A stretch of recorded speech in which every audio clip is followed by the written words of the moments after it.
Red झोनचा जो प्रश्न आहे तो अत्यंत महत्वाचा आहे. या संदर्भात मागच्या काळात एक बैठक आपण घेतली आहे. मी तुम्हाला आज एवढंच सांगतो की सातत्याने पाठपुरावा करून या रेड झोनची फाईल आम्ही भरपूर पुढे नेलेली आहे आणि मला हा विश्वास आहे की पुढच्या काही दिवसांमध्ये काही महिन्यांमध्ये रेड झोन बाबत काही ना काही सकारात्मक अशा प्रकारचा निर्णय हा पिंपरी चिंचवड वासियांना आम्ही निश्चितपणे करून देऊ.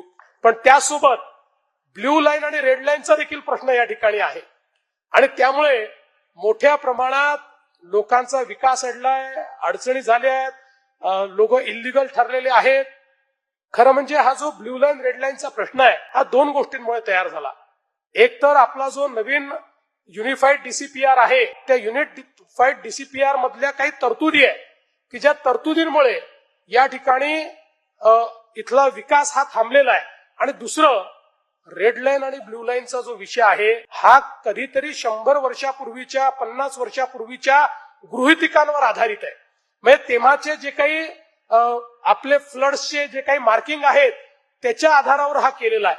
आणि म्हणून मी हा निर्णय घेतला पिंपरी चिंचवड सहित महाराष्ट्रातली जेवढी महानगरं आहेत आणि जिथे जिथे नद्या आहेत किंवा मोठे नाले आहेत अशा सगळ्या ठिकाणी नवीन पद्धतीनं सर्वे करून आम्ही ब्ल्यू लाईन आणि रेड लाईन याचा नव्याने आखणी त्या ठिकाणी करणार आहोत.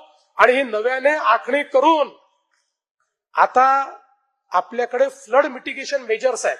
आता जो भाग ब्ल्यू लाईन रेड लाईन मध्ये असला, जसं कोल्हापूरला मी मागच्या काळामध्ये केलं, कोल्हापूरमध्ये जो काही अशा प्रकारचा भाग आहे त्या भागाकरता आम्ही नवीन डीसीपीआर तयार केला आणि गृहीत हे धरलं की समजा अशा प्रकारचा फ्लड आला तर कशा पद्धतीचं बांधकाम असलं पाहिजे, त्याचे नवीन नियम केले आणि ते नियम लोकांनी स्वीकारले आणि त्या ठिकाणी बांधकामाची सुरुवात झाली.